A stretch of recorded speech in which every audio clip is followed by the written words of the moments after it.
Bueno, buen día a todos y a todas, ¿cómo están? Vamos a empezar con una nueva edición de la Ateneo Central del Hospital de Niños. Les damos la bienvenida a todos los que nos están viendo desde otros lugares del hospital, desde otros lugares de la ciudad. Bienvenidos también, van a poder participar como siempre a través de la plataforma Zoom por el chat. Bueno, hoy nos toca presentar a mí. Soy Natalia González, soy de la unidad 4 y vamos a tener un paciente hoy para discutir. El título de la Ateneo es Niña con hepatitis colestática.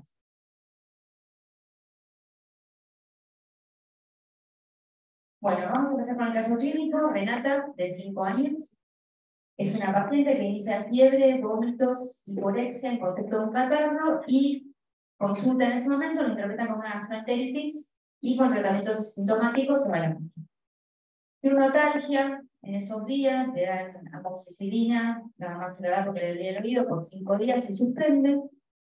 Consulta a los 15 días de este episodio por una orina oscura en ese centro de salud, le hacen una orina completa que es patológica, le dan cefalexina sin hacer un cultivo y a los 2 o 3 días suspende porque la nena tiene un rayo de piel. A las 48 horas de esto tiene ictericia, la mala nota amarilla, y entonces vuelve a consultar. Hay en todo este tiempo algunos registros febriles que no fueron constatados, entonces no tenemos mucha claridad de la curva febril.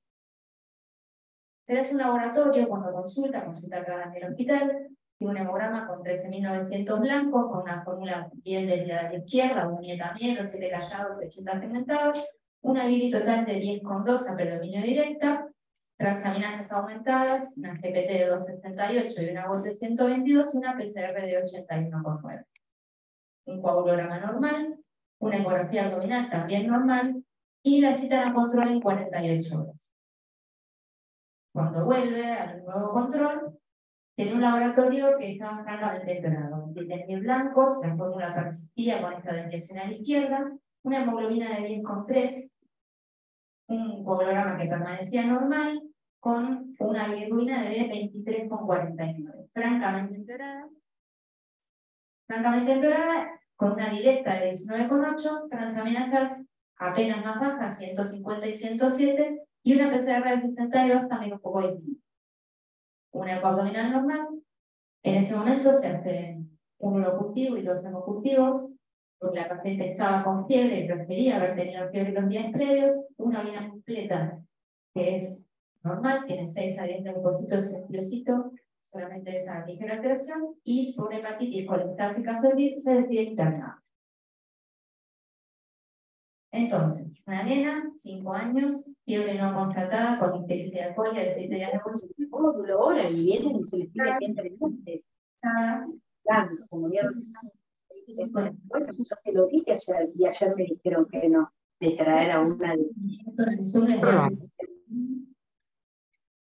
Y en el laboratorio tenía hepatitis con unas transaminasas por T4, colestasis, tenía aumento de la bilirrubina, de la gamma GT y de la FAL, leucocitosis y anemia, una PCR elevada y una ecografía abdominal normal. Entonces, con todo esto que estuvimos comentando, ¿cómo continuamos el estudio de esta paciente?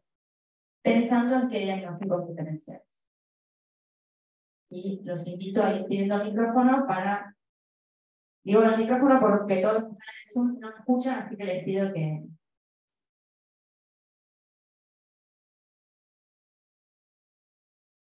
Ya dijimos que la internábamos, ¿no? La paciente a partir de este momento se interna, pero bueno, una vez que está internada, ¿qué hacemos con ella?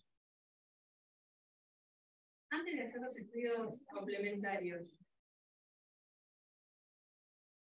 Antes de hacer los estudios complementarios, ¿tenía algún otro dato al examen físico? Los datos positivos, los referidos por lo menos en la historia clínica, nosotros la conocimos en este primer momento, son que la paciente está en regular estado general, el día de la internación, que la ven en guardia, estaba con fiebre, tenía esta hepatomegalia, la ictericia de piel y mucosas, marcada ictericia 23 de bilirrubina, y esta es la inyecta 60. No tenía otros datos positivos.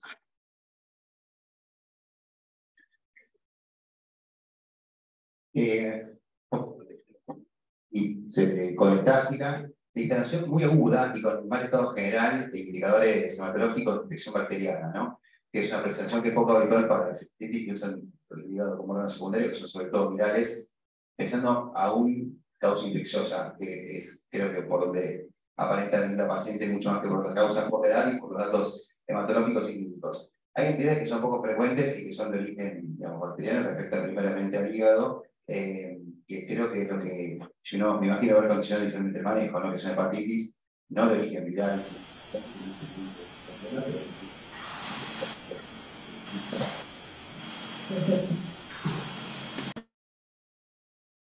¿Algún estudio más que le pedirían? ¿Las vacunas las tenía completas? ¿Así? Las vacunas las tenía completas. Bueno, les cuento qué es lo que pasó entonces con la paciente. Se interna, primero les cuento los planteos diagnósticos que se hicieron en estos primeros momentos de internación. Pensando en una hepatitis infecciosa, la causa bacteriana fue la primera que se pensó, como decía el doctor Tigronde, por eso se toman los hemocultivos y se medican empíricamente con antibióticos. Las hepatitis infecciosas no bacterianas, las virales, también se plantearon como diagnósticos, principalmente la hepatitis por adenovirus F41. Ahora vamos a repasar un poquito el contexto epidemiológico del momento del desarrollo del caso. Los virus específicos, como bien decía Juan, tanto A, B o C, la verdad que no es la clínica característica que uno esperaría para la edad de la paciente, por una cuestión de que ante un cuadro con tanto compromiso patológico, uno incluso de los criterios para poder incorporar este diagnóstico diferencial de la hepatitis de causa desconocida es tener el resto de los estudios negativos. Así que se pidieron también, se pidió el grupo herpes, citomega, todos los grupos hepatotropos y, bueno, otras etiologías infecciosas que uno podría considerar. Como otra de las causas de la hepatitis, siendo la colestasis el principal motivo por el cual esta paciente concurre, son las causas obstructivas. ¿Sí? ¿Cuáles son? La paciente tenía apolia y tenía la hiperbilirrubinemia y otras enzimas de colestasis aumentadas. La verdad que la ecografía que nos mostraba una vía biliar normal que no estaba dilatada, con un colédoco libre, con una vesícula normal, nos aleja un poco de las causas obstructivas mecánicas. Pasando a otro escalón, digamos, de posibilidades, era una niña pequeña, tiene 6 años, pero pensar en una hepatitis autoinmune o incluso en la variante de la colangitis autoinmune en una paciente con tanta bilirrubina y con tanto compromiso de colestasis, también fue una de las cosas que se pensaron al principio. Lo que aleja de la etiología solamente autoinmune es la fiebre, probablemente, pero bueno, no es infrecuente que en estos pacientes uno tenga un desencadenante infeccioso, un gatillo infeccioso que pone de manifiesto síntomas que tal vez venían de más tiempo de evolución y que habían pasado desapercibidos. Pasando a las menos frecuentes, tal vez dentro del planteo inicial, otros compromisos hepáticos secundarios de enfermedades, por ejemplo, el déficit de alfa-1-antidiursina, la enfermedad de Wilson, en el mismo orden de pensar una enfermedad previa que la estamos poniendo en evidencia con un gatillo infeccioso, también se pensaron. Causas que no son específicamente del hígado, sino que son sistémicas, pero que pueden tener una repercusión como esta, son las infiltrativas. No es absolutamente infrecuente que veamos una leucemia, por ejemplo, que tiene como primera manifestación algo hepático y lo que tiene es una hepatomegalia por infiltración plástica. Entonces, en ese contexto también la paciente que había estado general, febril, con un hígado grande, un compromiso en el laboratorio, era otra de las causas a pensar. Recordemos aparte que si bien no tenía lactos, tenía un 23.000 blanco con una fórmula polinuclear a la izquierda. Así que por ese lado también había que pensarlo. Es cierto que una ecografía abdominal que no muestra ni un hígado heterogéneo, de complicidad, ni ninguna alteración, digamos, desde la parte de la estructura hepática, también nos puede ir un poco en contra, pero también era un dato a seguir. Otras enfermedades hepáticas, que después vamos a ahondar un poco más, causas reumatológicas. Si era una niña, tenía ya 6 años, teníamos, digamos, algunos componentes como la hepatomegalia, este laboratorio con una PCR alta, había algunos hallazgos que nos podían hacer pensar en causas reumatológicas, siempre la enfermedad celíaca, ¿sí? Como aumento de las transaminasas, sobre todo la metástasis es la más frecuente, menos todavía 23 de bilirrubina, pero bueno, la verdad es que al ser tan prevalente la enfermedad celíaca es otra de las causas que uno podría pensar. Recuerden que tiene una anemia, no nos olvidamos de la anemia, ¿no? La anemia suma para todo lo que dijimos. Cualquiera de las entidades anteriores podemos hacer un link con anemia y va a estar correcto. Bueno, pensando en la anemia hemolítica, que puede ser autoinmune, si estamos asociándola a estas causas que veníamos mencionando, o por anticuerpos calientes o fríos secundarios a una enfermedad infecciosa. Entonces, también era algo que teníamos que seguir con hematología. Bueno, con todos estos planteos se fueron haciendo una serie de estudios. Les comento primero, ¿se acuerdan? En el año pasado, a principio de año, hubo una alerta a partir de abril, porque empezaron a aparecer casos de hepatitis agudas graves sin diagnóstico etiológico de causa desconocida, sobre todo en el Reino Unido, fue la región que más casos tuvo en ese momento, y después esto replicó, hubo en Texas, en varios lugares de Estados Unidos, en todo el mundo se dio como una racha de muchos pacientes que tuvieron hepatitis severas, que no se llevó a ningún diagnóstico etiológico, algunos terminaron en trasplante hepático. Todo esto rápidamente tuvo una repercusión en nuestro país. La Sociedad Argentina de Pediatría saca un comunicado al respecto, que la definición de caso presentado era: no había caso confirmado porque justamente la etiología desconocida, con la cual no podíamos hacer un link epidemiológico con eso. Pero sí el caso probable era una persona con hepatitis aguda, no viral, acá teníamos que tener confirmada la etiología viral como descartada, con transaminasas séricas mayores a 500, que tiene 16 años o menos desde el 1 de octubre del 2021. Además de esto, una consideración más que puso la Sociedad de Pediatría fue el coagulograma alterado. Y esta paciente no tenía ni las transaminasas en valores tan elevados ni el coagulograma alterado. Así que un poco se alejaba este diagnóstico posible de relación con el adenovirus, porque no cumplía con los criterios. La paciente entonces, ¿cómo continuó? Bueno, los hemocultivos y los urocultivos fueron negativos y cumplió 7 días de cefotaxim y permaneció febril desde el ingreso. Ese registro febril que tuvo en la guardia fue el último. Después no volvió a tener fiebre a lo largo de la evolución. Las serologías que se le pidieron al ingreso fueron todas negativas, las IgM, la IgG fue positiva para citomegalovirus y estaba vacunada para A, entonces también tuvimos anticuerpos para A positivos. Se le hicieron PCR para parvovirus B19 y enterovirus, que fueron negativas. La PCR para adenovirus se pidió inicialmente, pero después no se llegó a procesar la muestra, porque la verdad que la chica no cumplía criterios. Y así como queremos tener disponibles los estudios cuando se necesitan, cuando no se necesitan, está bueno, si no los van a utilizar, no hacerlos. Así que no se hizo esta PCR. Y estudiaron con hematología esta anemia, ¿sí? Por dos motivos en realidad. Primero, porque habíamos hablado de una causa infiltrativa, bueno, eso rápidamente se descartó con nefrotis, y la anemia que tenía era una anemia regenerativa, que si bien tenía reticulocitos altos, y una prueba de Punch directa positiva, hematología desestimó la relevancia clínica de la anemia como causa secundaria, ya sea autoinmune o secundaria a una infección. En el otro histórico, la nena desde el ingreso, pero bueno, tenía esta anemia que habíamos comentado, se le hizo un ecocardiograma que fue normal. Dentro de los estudios inmunológicos, de todos los diagnósticos que habíamos mencionado primero, se le hizo un perfil tiroideo que fue normal, los anticuerpos para enfermedad celíaca fueron negativos, tanto la ceruloplasmina como la alfa-1 antitiricina fueron normales en sus valores. En el perfil inmunológico tenía un FAN positivo, en un título bajo, que fue asumido como inespecífico, y el resto de los anticuerpos fueron negativos. ¿Sí? Alange, Amelicaer, todos de hepatitis autoinmune fueron negativos. Un último laboratorio que se hizo en la evolución persistía con algunas alteraciones, tenía 21.000 glóbulos blancos, una hemoglobina 8,3, 833.000 plaquetas, una PCR de 30, las transaminasas francamente mejoradas, 43 y 35, una BILI de 3,4, persistía con una gamma GT elevada de 200, y en este contexto de haber realizado todos los estudios, la paciente febril en buen estado general, digamos, sin ninguna cosa pendiente en el momento, se va de alta con controles ambulatorios porque todavía persistía con un laboratorio alterado. El egreso al diagnóstico fue hepatitis colestática en esto. A los 4 días del alta va a un control, como estaba pautado, viene con fiebre. La mamá refiere que el día anterior había empezado con fiebre y estaba en regular estado general.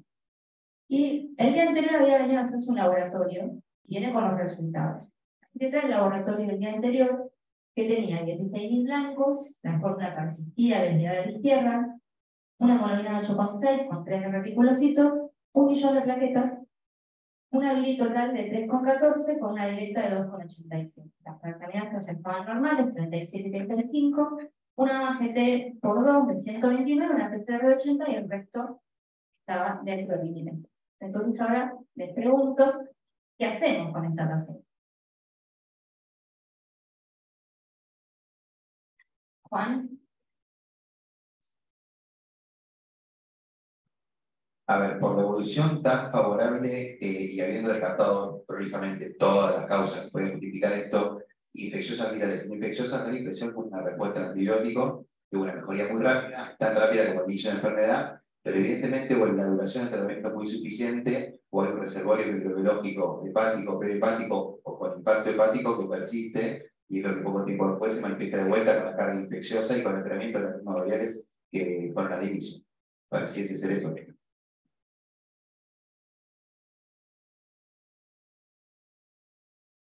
¿Qué teníamos entonces con esta paciente? Un síndrome febril que reaparece. ¿Sí? Se había ido, había mejorado, pero reaparece la fiebre a los 2 días del alta, en realidad. Teníamos 48 horas de fiebre cuando la vemos nuevamente. Tenía leucocitosis, anemia, trombocitosis, persistía algo de colestasis con estabilidad de 3 y una PCR elevada.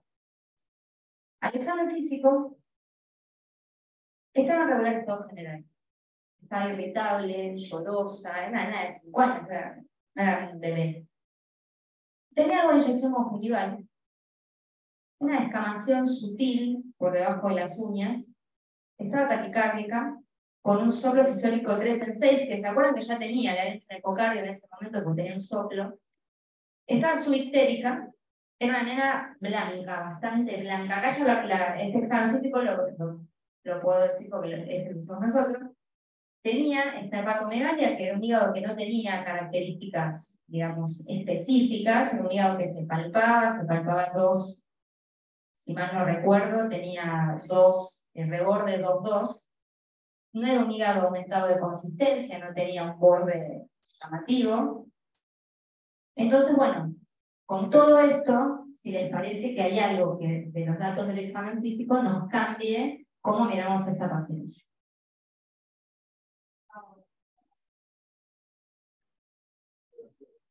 ¿Solicitan algún estudio complementario? ¿Con qué sospecha diagnóstica?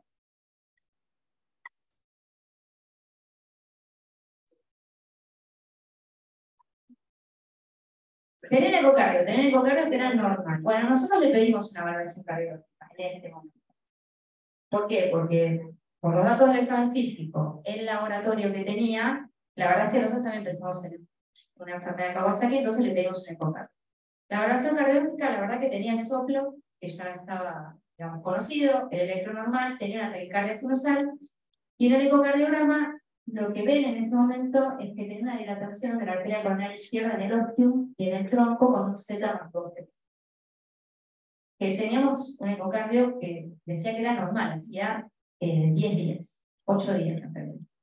Entonces, con esto nos hacemos algunos planteos diagnósticos. Por eso un Kawasaki es una enfermedad de Kawasaki que la estamos viendo ya en el periodo subagudo con los valores de laboratorio. Es un SIN tipo Kawasaki, Kawasaki Light. Es un síndrome de inflamación de otra causa no relacionada a esto. Entonces, la idea es que pensemos, como pensamos en este momento, con todos los datos que vamos recolectando, cuál de todos estos posibles diagnósticos es el que corresponde a nuestra paciente. En realidad, primero que descartamos por la inflamación. Primero, porque ahora les voy a contar un poquito más del laboratorio que le pedimos en este momento. La paciente no tenía los valores que determinan que tenga un síndrome de hiperinflamación. Más linkeado con esto es la ferritina, tiene una ferritina baja, que para hiperinflamación en general se considera en todas las guías más de 1000. Y recordemos para ese momento qué es lo que pasaba, ¿no? A la chica le tocaron todas las epidemias de todas, las pasó esta paciente porque, si se acuerdan, el año pasado, en los primeros meses del año, fue el pico epidemiológico de casos de COVID en nuestro país. Entonces, la verdad que el antecedente de infección por COVID conocida de ella, de su familia, bueno, todo el mundo había tenido COVID, era imposible no haber tenido contacto con alguien que había tenido la enfermedad. Le hicimos la serología que fue positiva para esta paciente que no estaba vacunada, pero bueno, en el contexto epidemiológico en que todo el mundo había tenido COVID, la duda diagnóstica de si esto era algo relacionado con una infección previa por COVID, o sea, un síndrome de inflamación sistémica asociado temporalmente a COVID, la verdad que era una de las dudas que teníamos.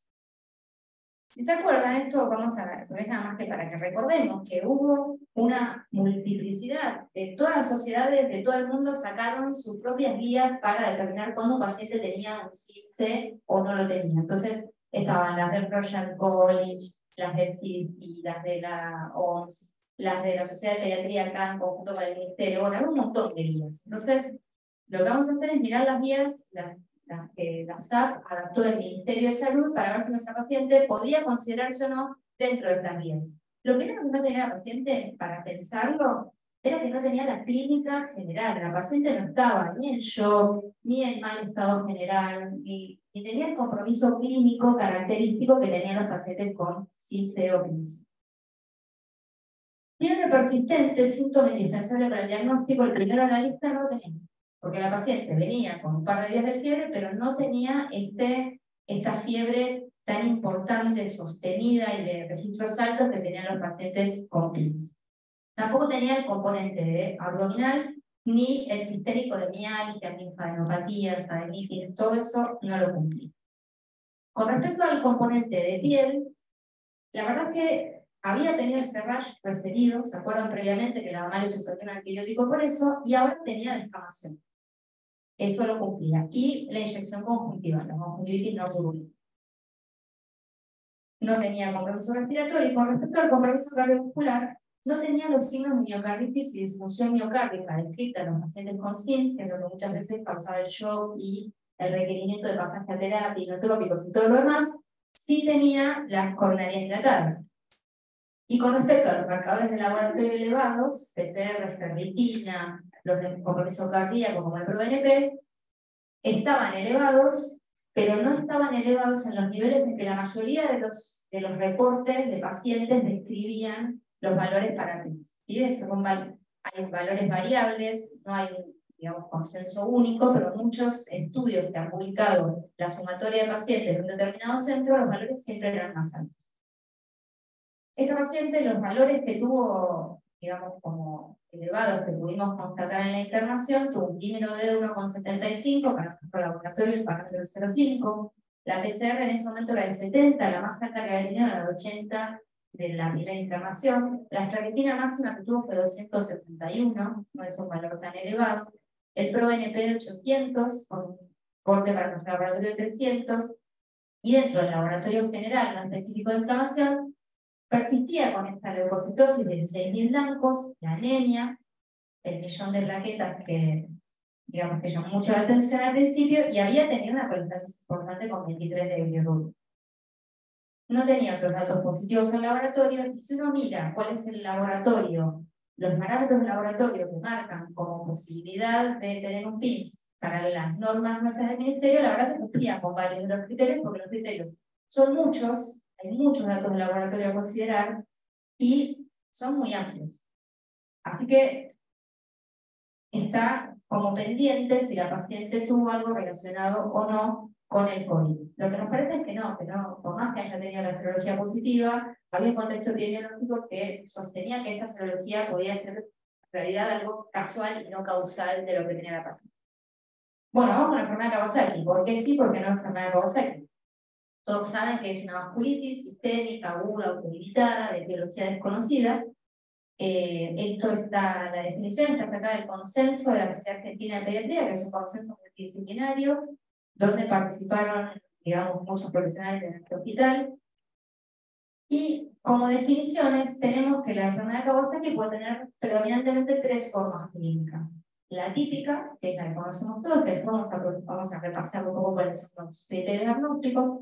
La incompleta, que es la de los pacientes más pequeños, la que no tiene todos los síntomas clínicos característicos. Y la típica, que la forma típica es la de los pacientes que tienen la fiebre, tienen compromiso cardiológico, tienen aneurismas, y tienen además alguna manifestación de las no habituales. Ahí tenemos no es nuestro paciente, es una foto de archivo, pero para que todos recordemos la cara de Kawasaki. ¿Qué hicimos con nuestra paciente? Porque ya fuese un CIMC o fuese una enfermedad de Kawasaki, el tratamiento era bastante urgente, porque ya estábamos con varios días de evolución del cuadro, con la clínica que tenía la paciente, y tenía dilataciones coronarias. Entonces lo que hicimos fue instaurar el tratamiento de elección, el que está descrito en los dos casos, que es la hemoglobina humana, 2 gramos kilo, a ella se la administramos en 2 dosis, tenía compromiso cardíaco, y la aspirina en dosis antiinflamatorias.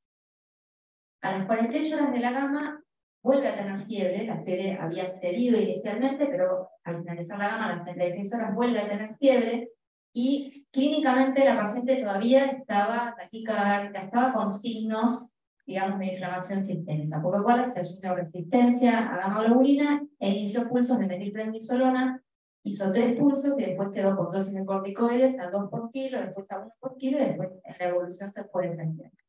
Lo mismo que la aspirina, que empezó con las dosis antiinflamatorias y con la paciente febril y con un laboratorio mejorado se bajó a parámetros de antiagregación. Si hacemos una línea de tiempo para entender cómo fuimos pensando esta paciente, por supuesto la línea de tiempo no la puedo hacer siempre retrospectiva, ¿no? En el inicio es más difícil. La nena empieza a fines de marzo con un catarro.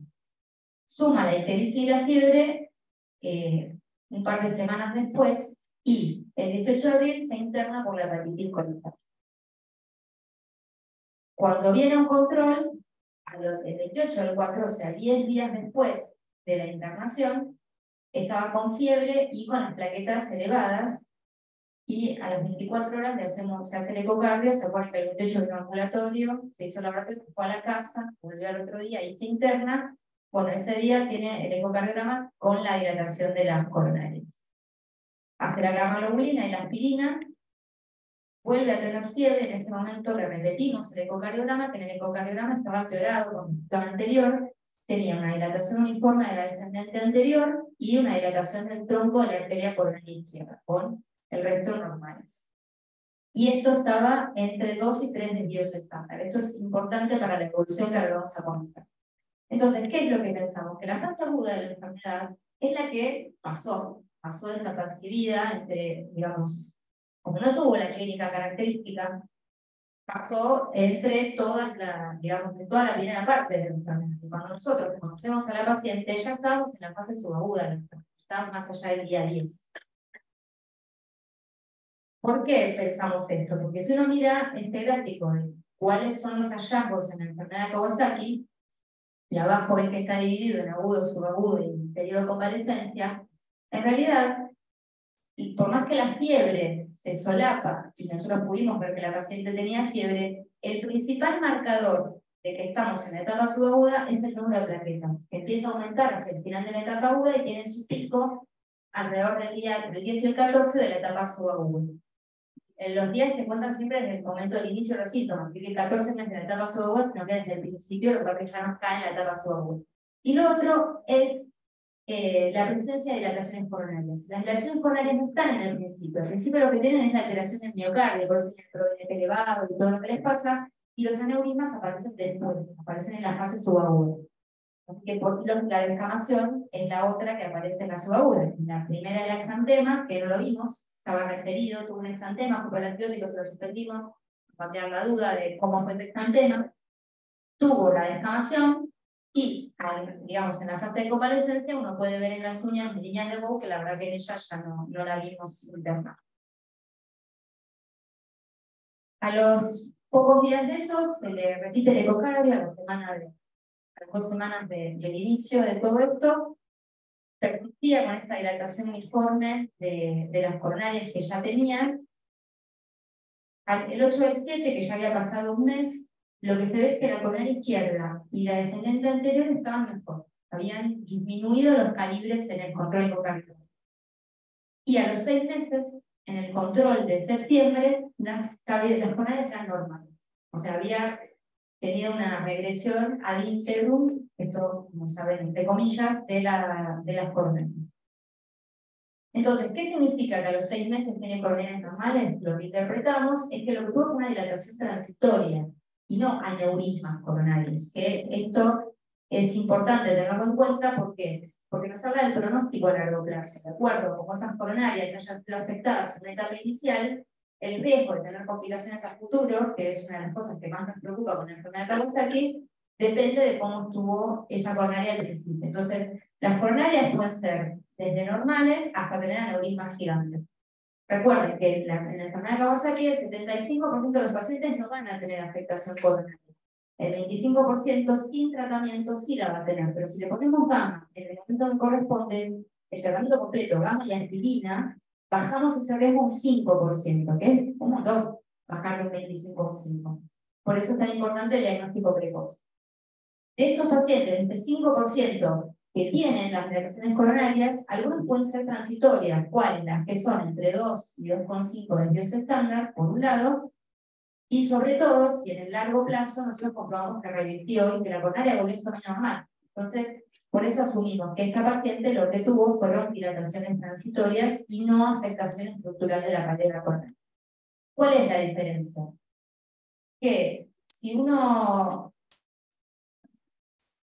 mira la coronaria normal, en el momento de la enfermedad, por toda la inflamación, por todo digamos, el aumento de todos los mediadores, las citoquinas, todo lo que ocurre en la enfermedad de Kawasaki, esta vasculitis que afecta a vasos de mediano calibre y por eso afecta a las coronarias predominantemente, toda esta inflamación puede ocurrir que haga la formación del aneurisma o que haya una dilatación transitoria, que esta es la que vuelve a lo normal. Cuando está el aneurisma, lo que ocurre como complicaciones de la inflamación, de la dilatación, de la exposición de esta endotelitis que tienen las arterias coronarias, con todo digamos, todo el componente inflamatorio de la media de la arteria, puede haber una trombosis de la coronaria que después, en la recuperación a largo plazo, o quede ocluida y entonces haya colaterales, o quede, digamos, recanalizada, pero con una pared sumamente patológica, o que haya engrosamiento de la pared de la coronaria secundaria, que se hace una trombosis periférica. Todo esto es lo que después se remodela y la coronaria, por más que vuelve a tener una luz y un tamaño intraluminal adecuado, tiene una pared patológica. Estos son los pacientes que hacen los infartos a largo plazo, que tienen hipertensión, que tienen un montón de complicaciones en la vida adulta, secundarias que tuvieron un Kawasaki de pequeños. Entonces, ¿qué tuvo nuestra paciente? Nosotros pensamos que lo que tuvo fue una enfermedad de Kawasaki atípica. ¿Por qué? Porque tuvo la clínica, tuvo el laboratorio y en la evolución, digamos, cuando uno mira el caso desde la resolución, cumple con todos los criterios para haber tenido esto. ¿Por qué? Porque los casos atípicos son los que tienen manifestaciones infrecuentes, por ejemplo, la ictericia obstructiva, como tuvo nuestra paciente, y tuvo el compromiso cognitivo. Si tuvo síndrome febrile no lo podemos comprobar, porque toda la etapa aguda de la enfermedad no la vimos, la paciente viene después. Entonces nos va a quedar la duda del síndrome febrile prolongado, pero la verdad es que más sí lo cumplió. No sé si acá quieren comentar algo. ¿Seguimos? ¿Seguimos un poquito más? Bueno. ¿Por qué pusimos esto? Está bien, nunca nos graduamos porque siempre vienen cosas nuevas, pero de lo que ya vimos, está bueno que aprendamos. Entonces les vamos a contar un segundo caso que tuvimos hace 2 semanas, 3 semanas. Una niña de 2 años que consulta con fiebre, dolor abdominal y ictericia de 3 días de evolución. Inicialmente consulta en otro centro, le toman una orina que es muy patológica, ellos entran a un urocultivo y la medican con cefalexina. Pero como la mamá no la veía bien, la nena empieza con ictericia, así que consultan directamente acá a los 2 días o sea, al tercer día de haber empezado con esta clínica, al cuarto día ya, al tercer día, perdón, consultan acá y la internan. En el momento de la internación tenía un laboratorio que como datos positivos tenía esta hemoglobina de 10,9, una ligera anemia, un TT alterado, con 52 de TP, una PCR de 56, y la verdad es que una colestasis bastante menos marcada que la paciente anterior, tenía 3,4 de bilito total con un predominio de bile. 168 y 198 las transaminasas, y una línea completa bastante patológica, 20 a 25 leucos por campo, 2 a 3 biocitos, cilindros granulosos, 5 a 7 por campo. La línea se interna, en un primer momento se le hace serologías virales, urocultivos, todo fue negativo en la evolución, lo mismo que el urocultivo del otro hospital, que pudimos comunicarnos y tener el resultado. Y las orinas completas acá eran siempre patológicas. Bueno, la conocemos al cuarto día de este cuadro, porque esta línea se internó un fin de semana, así que el lunes la conocemos. Lo que llamaba la atención de la paciente era lo irritable que estaba muy irritable, estaba taquicárdica con 150, 160 de cardíaca persistente. Así que en ese momento se le hizo el primer ecocardio, que fue normal. Y a las 24 horas, en el quinto día de fiebre, cuando la vamos a revisar, la paciente estaba igualmente con digamos, como su motivo de internación, fue fiebre, estaba con colestasis, tenía una serie de cosas, el estado general y todo, se cultivó y se medicó con antibióticos ya desde el fin de semana, así que la paciente estaba cubierta por ese lado. Digo, porque no quiero olvidarme de que lo que mencionó Juan de la paciente anterior, que también se pensó, la paciente se volvió a cultivar y se volvieron a poner antibióticos, pensando en un foco infeccioso. Hasta que uno pudo hacer todo el análisis, que acá lo tenemos más prolijo, pero uno tuvo que pensar un montón de cosas. Así que esta paciente también se medicó. Pero cuando la vamos a ver, tenía un rayo en piel, no muy llamativo, sobre todo en el tronco, un leve eritema palmar, el abdomen estaba distendido, doloroso, tenía náuseas, tenía diarrea. Salió un laboratorio ese día a la mañana, pero en examen físico había un detalle más que nos llamaba bastante la atención, que era la boca de la paciente. Esta no es una foto de nuestra paciente, creo que nuestra paciente estaba un poco peor que esto. Tenía queilitis, tenía los labios agrietados, el eritema muy intenso, la lengua frangosada, tenía anantema, la verdad es que no podía ni tragar la nena del compromiso que tenía inyección conjuntival, y toda esta clínica que les estamos contando. Así que nosotros lo que hicimos fue pasarle gammagloburina en ese momento, sospechando una enfermedad de Kawasaki, el día 5 de fiebre. Y le pusimos también aspirina. Después del pasaje de gamma, la verdad que mejoró la irritabilidad, el compromiso oral, desapareció la queilitis, no tuvo más diarrea, pero seguía taquicárdica y con dolor abdominal. Y con otros hallazgos al examen físico, tiene una parálisis facial periférica, leve, sutil. Pero bueno, preguntándole a la mamá, la verdad que ya le notaba que tenía una simetría en la cara. Tuvo un CIJAC, un sodio de 128, con todos los parámetros urinarios, aumento de peso, el balance de repente bajó el ritmo diurético, 128 de sodio, bueno, tuvo un CIJAC que lo comprobamos con una orina de 24 horas. Y la piuria estéril. Tenía 2 urocultivos y 3 orinas completas con 20-25 leucos con piecitos, que íbamos sumando, ¿no? Sumando, tachando en nuestra lista de posibilidades de Kawasaki. A las 36 horas de terminar la gama, la nena tiene fiebre nuevamente y seguía taquicárdica. La verdad es que no había resuelto el todo, así que se hizo una segunda dosis de gamma-globulina, 2 gramos kilo. Le volvimos a repetir el ecocardio en ese momento, el ecocardio seguía normal y siguió siendo normal en toda la evolución. Y después de la segunda infusión de gamma, realmente la paciente mejoró clínicamente. Más febril, mejoró la taquicardia, mejoró el dolor abdominal, no tuvo más diarrea y mejoró también el laboratorio. Así que al día 11 de evolución, en fase subaguda de la enfermedad, para comentar por qué pensamos que estaba en fase subaguda, la paciente se fue de ahí.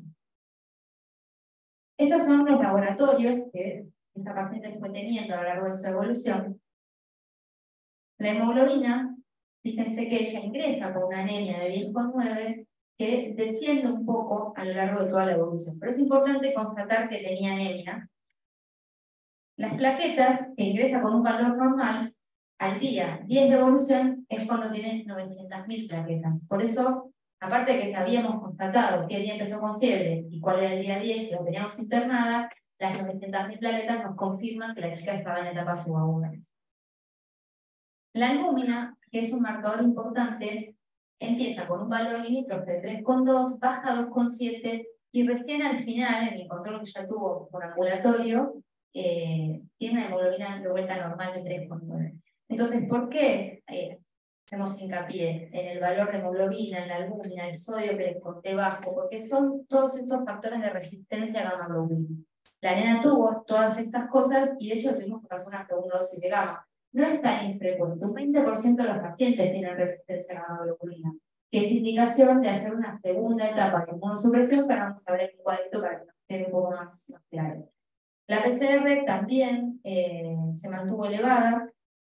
La bilirrubina, si miramos, fue mejorando y la nena ya se va de alta con una bilirrubina normal, pero sí tuvo al principio la colestasis, con una magenta aumentada, con la bilia aumentada y con una FAL también aumentada. Y en esta paciente lo más, digamos, el valor de laboratorio que nos llamó la atención es el ProBNP, que le hicimos el día que le pasamos la gamma, la pasamos sin tener todavía el valor de ProBNP, la verdad que vino más tarde, pero tenía 5.600 de ProBNP. Esto coincide, ¿no?, con lo que vimos clínicamente, una paciente muy taquicárdica con 160 persistente, íbamos, la veíamos dormida y la chica estaba con 150 cardíaca. Era muy llamativo. Entonces, recordar que en Kawasaki el compromiso cardíaco no tiene que ver solo con el compromiso coronario, sino que esta paciente tuvo claramente afectación miocárdica, porque ese 5.600 de ProBNP viene de ahí. Con respecto al tratamiento, hay distintos esquemas de tratamiento. Yo puse 2 de los algoritmos posibles, pero hay más. Todos coinciden en que el tratamiento de elección, el estándar, es la infusión de gamma globulina endovenosa. Se da en una sola dosis. Si hay compromiso cardíaco, se puede dar en 2 dosis, sobre todo cuando el compromiso cardíaco es severo. Algunos dicen en 2 dosis, otros, por ejemplo, que es una guía española, pone que si tiene compromiso cardíaco se da en 4 días, en lugar de una sola dosis. Hay varios esquemas de tratamiento. Y incluso está lo mismo con la dosis de aspirina. ¿Sí? La dosis de aspirina en determinados centros, acá en nuestro consenso de la SAP dice 80-100, pero si se fijan en otras vías dice de 30-50. Entonces, esto va variando, pero en todos los casos, la idea de la aspirina al principio tiene 2 causas. La dosis antiinflamatoria, por un lado, y por otro lado, ser agresivos desde el principio, porque si hacen trombosis intracoronaria, eso después me cambia cómo va a ser la evolución de esa coronaria. Es importante ser agresivos desde el principio. Y después quedan con dosis antiagregante, justamente para evitar las complicaciones trombóticas en la evolución de los aneurismas si es que los hubo. Como decíamos, tenemos el consenso de la Sociedad Argentina de Pediatría y habla de cuáles son los criterios diagnósticos para la enfermedad de Kawasaki, que todos los conocen, ¿no? La fiebre, que está presente en el 100%, los cambios en las extremidades, que pueden tener edema del dorso de manos y pies, el eritema bilateral, que lo tienen la mayoría de los pacientes, más del 70%, el exantema, la afectación ocular, también sumamente frecuente, 90-95% de los casos, la afectación de labios y la cavidad bucal. Esta última paciente tuvo todo: eritema, sequedad, fístula, descamación, grieta, sangrado, todo lo posible, y la linfadenopatía cervical. Bueno, la verdad que si uno se pone a mirar a nuestra paciente, salvo la linfadenopatía cervical, tuvo todo. Lo llamativo también es que si ustedes se fijan en varias normas que hay, varias normas, trabajos, reportes de grupos de pacientes de centros, la verdad que los síntomas secundarios, esto que uno junta si tiene los criterios primarios ya hace el diagnóstico, pero a veces necesitamos los secundarios porque nos falta alguno de los principales. Bueno, es múltiple, digamos, la cantidad de síntomas secundarios que puede haber. Pero nuestra paciente, por ejemplo, la piuria estéril la tuvo y tuvimos 2 serocultivos negativos, o sea, no tenía, realmente confirmamos que era piuria estéril en ese caso. El sistema nervioso central puede estar comprometido, la irritabilidad es lo más constante y lo más frecuente, pero también pueden tener somnolencia, meningitis aséptica, compromiso de pares craneales, una tuvo la parálisis facial periférica, lo gastrointestinal. Justamente lo más llamativo de ella, y por lo que la madre consulta inicialmente, es por el dolor abdominal. Y tuvo diarrea, tuvo vómitos, tuvo toda la clínica abdominal. Entonces, si vamos a nuestra segunda paciente, en el cuadrito, que este cuadrito es del trabajo de la doctora Valiani de las normas del hospital, en este contexto que nuestra otra paciente era un caso atípico, bueno, esta paciente tuvo un cuadro atípico, tuvo la fiebre, tuvo la secuencia temporal, tuvo todas las características clínicas, a pesar de haber tenido un compromiso atípico como es la colestasa. ¿Sí? En el balance, lo que pensamos es que tuvo igualmente un cuadro típico porque cumple con todos los criterios. Así que como conclusiones, recordemos siempre que las presentaciones típicas de las enfermedades frecuentes son las que en general todos diagnosticamos fácilmente. Cuando la presentación es atípica, pero la enfermedad frecuente uno las tiene más en la cabeza y también las puede diagnosticar. Cuando las enfermedades son poco frecuentes, uno busca lo justo. Bueno, ¿cuál es lo característico? ¿Qué es lo que tiene que aparecer? Lo busco. Cuando la presentación es atípica y la enfermedad es poco frecuente, ese es el desafío diagnóstico. Esto es lo que tuvo la paciente, que no es una enfermedad prevalente, no lo vemos todos los días, no es una rareza extrema. ¿Sí? Si estuviéramos en Japón es otra cosa, que tienen 300 casos de Kawasaki cada 100.000 habitantes, es un montón. Pero después en otras poblaciones, el sudeste asiático, toda esta zona tiene cercano a esa prevalencia, cercano a 200. La verdad que nosotros no sé si tenemos números en nuestro país puntuales, en Estados Unidos sería aproximadamente 40, 50 cada 100.000, no es algo en menores de 5 años, sí, porque es la edad de frecuencia mayor del Kawasaki.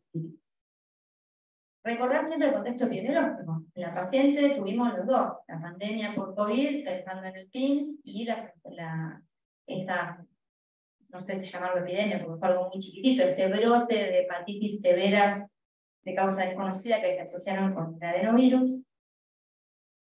Que no hay enfermedades en los enfermos, podemos juntar criterios y podemos hilar en una lista, pero la verdad es que cada paciente termina siendo único y teniendo cosas muy particulares, y las patologías vienen de a dos. Tuvimos un año pasado y este año vino una segunda, así que dijimos, ya está, el ateneo tiene que ser de esto.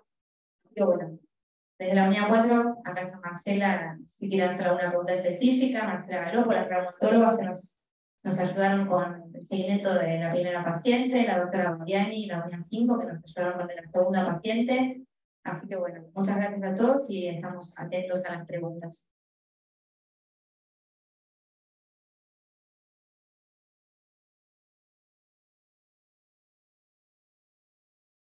Doctor Cano. Respecto al manejo de la refractariedad de la primera dosis de gamma-globulina, que en ambas pacientes tuvieron esta refractariedad, pero en la primera paciente la infección que se donó fue directamente con soluble y en la segunda paciente se probó un segundo pasaje de gamma-globulina. Yo empiezo a responder algo, pero después voy a dejar que los especialistas contesten. En los algoritmos está escrito que la primera medicación es la gamma-globulina con la aspirina, eso está como muy claro. Algunos en la segunda, con refractariedad, hablan de gamma sola o gamma y corticoides. Y dan un poco la libertad a elegir cuál de ellos. Si después de eso hay refractariedad, ahí empieza a ser mucho más complejo el tratamiento que sí es de manejo del especialista y no del pediatra, si hay que ponerles un biológico o hay que usar otro tipo de medicación. No sé si Marcela o Silvia quieren contestar. O Silvia, perdón, la doctora Variani o la doctora Mellorín, dos Silvias tenemos. Como en el signo nos ven.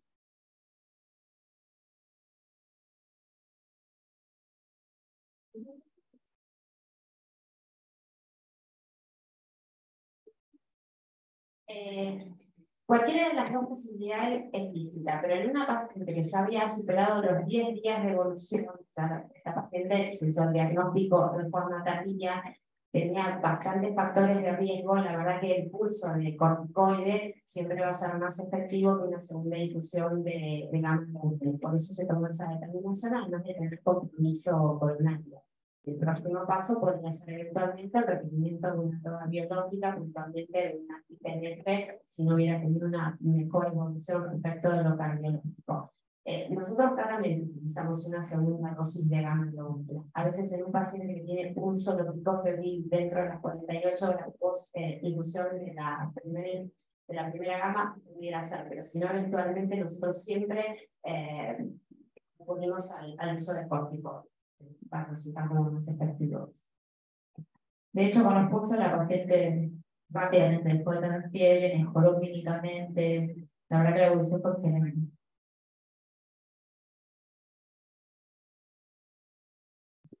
No, lo único que quería saber de la primera paciente, ¿es común como que tenga un periodo febril, que después vuelva a tener fiebre, o no debería persistir siempre febril si uno no hace el tratamiento adecuado? Eso es lo único que me dio duda. Es que no podemos decir que no tuvo fiebre, no sabemos, porque como la mamá tampoco había constatado al principio, no sabíamos cuántos días, no era confiable el relato. Entonces, la nena se va de la internación a febril y a las 48 horas reinicia fiebre y cuando se interna estaba febril y de hecho estuvo con fiebre hasta que pasó la gammaglobulinas. Por eso la verdad es que, más de lo que decíamos, más allá de los algoritmos, las normas y todo, la verdad que la paciente, si uno empieza a sumar criterios, tenía el diagnóstico de un Kawasaki típico. Hay, como digamos, en otro plano de cosas que no está en este momento como algo clínico que tengamos accesible en todo momento, la verdad que hay un montón de estudios poblacionales en pacientes con Kawasaki de cuáles son los genes relacionados con la enfermedad de Kawasaki. Yo creo que en algún momento tal vez pueda ser posible tener un perfil genético y que uno, en base a este perfil genético, pueda un poco anticipar, bueno, este paciente probablemente sea resistente a gamma-globulina, este paciente tenga determinadas alteraciones y explicar de repente cosas como estas que se salen de lo habitual. Lo cierto es que usamos gamma-globulina justamente por estas cosas, ¿no? La gamma-globulina actúa por dos mecanismos distintos, por cualquiera de los dos, uno en médula ósea o una sangre periférica a nivel de los linfocitos T, promoviendo que se produzca interleuquina 10. Interleuquina 10 lo que hace es actuar primero sobre los mismos linfocitos T para que haya más interleuquina 10 en el perfil helper y como regulador de toda esta inflamación que se empieza a desencadenar, y por eso hay que darla rápido, para que actúe tempranamente y no lleguemos por el aumento de todas las otras interleuquinas, de las 6, del factor de tumoral, etcétera, a los aneurismas coronarios. Así que en toda esta vía del interferón y de las dos, la interleuquina 6 por un lado y la interleuquina 12 por el otro, la interleuquina 12 TNF, los genes que se han descrito están implicados en estas dos vías. Entonces, no es tampoco antes que decíamos, no, bueno, es desconocido el gatillo. Sabemos que hay un gatillo y que ese gatillo es el que desencadena la enfermedad. ¿Cuál es el gatillo? Es lo que todavía no sabemos. Pero bueno, algún día tal vez lo sepamos.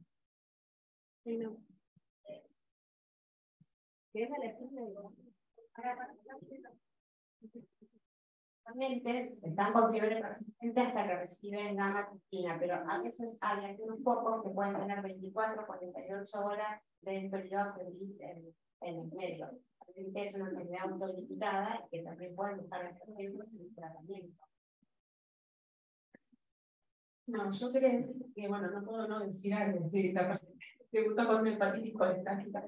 Que bueno, que el compromiso hepático no es muy frecuente como manifestación clínica, pero más allá de eso, porque lo que leí también, porque tampoco es frecuente, es alrededor del 14-15%, y muy poco porcentaje de estos mismos pacientes que se expresan clínicamente con una manifestación hepática tienen disfunción hepática, un 20%. Pero más allá de eso, uno de los primeros especialistas que consultan cuando la paciente consulta a la guardia directamente y debemos internarla, son nosotros, y que no es la primera vez que una enfermedad sistémica tiene una expresión clínica inicial hepática. Por eso, una de las cosas hermosas que tiene la hepatología, más allá de otras especialidades también, porque no digo que no, es más allá de las enfermedades típicas que no son propias del hígado, el hígado es un órgano que muchas veces canta en el contexto de enfermedades sistémicas, ¿no? Y eso hace que uno tenga la cabeza bastante abierta. También esta chica, si bien tenía un compromiso hepático, tenía un montón de otras cosas que nos hablaban al ingreso, al inicio, de que había algo más allá. Si bien tenía una colestasis, tenía un impacto leve de las enzimas hepáticas, que nos hablaba más de un componente obstructivo, que se descartó por la ecografía, no tenía un compromiso biliar, no tenía litiasis, no tenía nada de eso, pero el estado general de la paciente, en los componentes proinflamatorios y todo lo demás, la verdad yo también apostaba a que la paciente le iban a decir a las 24 o 28 horas cuando se internó inicialmente en la unidad 10, si más no recuerdo, que tenía hemocultivos positivos. Para mi sorpresa, cuando la chica no tenía hemocultivos positivos, porque la verdad que pasé una sepsis. Lo que mejoró francamente fue el compromiso hepático, sin embargo, el componente inflamatorio no solamente mejoró, sino que después había empeorado. Bueno, y cuando la paciente está ambulatoria, después la internación, la siguiente internación es en la unidad 4, y la importancia, ¿no? Y obviamente al principio la paciente, todos los pacientes nos van mostrando un camino, ¿no? Justamente creo que esto que decían aquí, de las enfermedades poco frecuentes de presentación atípica, bueno, el mismo paciente nos va marcando el camino. Y el trabajo conjunto, ¿no? Y lo rico que tenemos también en la unidad 4, de el trabajo entre clínica y patología, que siempre suma. Así que la verdad que este es uno de los ejemplos que nos beneficia a nosotros como profesionales, que nos enriquecemos, porque todos aprendemos de nosotros mismos, de nuestros colegas, y que enriquece al paciente, ¿no? Porque yo, cuando llegué a la paciente en la segunda internación, en el día 4, que la mamá había recibido los laboratorios de control, los llamé a ellos y dije, chicos, acá algo pasa, ¿no? Y rápidamente ellos miraron a la paciente y dijeron al ratito, paciente, esto es una cosa que pasa. Bueno, la paciente ya tenía prácticamente el hepatograma normal, pero no seguía haciendo ruido algo. Así que, nada.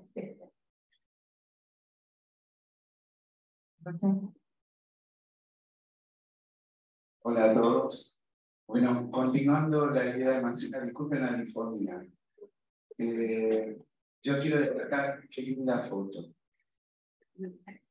Hermosa foto, la foto fue de mi despedida, y aquí estoy en el Ateneo y trato de venir todos los jueves, y quiero recordarles que fue hermoso estar con ustedes, y que aquella unidad 4 que yo me acuerdo, con una nítida separación entre el grupo de trabajo patológico y quienes éramos los clínicos, felizmente ya no lo es, y la hepatología está claramente inserta en la medicina interna, y si algo se pudo dejar en la conexión de estas dos entidades, digámosle, y pude colaborar, estoy muy feliz. Los extraño un montón. Disculpen la difonía de la palabra. Bueno, hay un comentario de la doctora Espada que está en el Zoom. Pregunta, bueno, sea el rol de alguna citoquina, no sé si lo que yo comenté fue suficientemente profundo. Acá, sí, la verdad que para lo profundo de todo eso están los especialistas. Yo les puedo explicar algo a veces un poco sencillo. Y la otra pregunta es cuál es el mecanismo de la colestasis, si se sabe cuál es en la enfermedad de Kawasaki. No sé, Marce, si quieres decir. La verdad que no está muy claro. Lo que está, tampoco, a veces las histologías nos ayudan mucho. No hay muchos pacientes que observan en este contexto porque el compromiso hepático mejora rápidamente. Y lo que yo encontré es infiltrado inflamatorio. Infiltrado inflamatorio sinusoidal y de la vena centrolobulillar, que tal vez eso podría colaborar, pero bueno, no específicamente debería causar colestasis, puede ser aumento de transaminasa, pero sí también, más allá del compromiso sinusoidal y de la vena centrolobulillar, está descrito el infiltrado inflamatorio portal. Entonces, bueno, como todos sabemos, en el espacio portal hay conductos, o sea que puede haber en el infiltrado inflamatorio generar algún componente obstructivo del pequeño conductillo del espacio portal. Ese podría ser el mecanismo. Más allá de que también está descrito la patología vesicular, el hidrox vesicular, pero que esta paciente no tenía. Tampoco tenía dilatación de la viabilidad ni nada por el estilo, así que podríamos considerarlo secundario del infiltrado inflamatorio. Bueno, si no hay más preguntas, muchas gracias a todos por venir.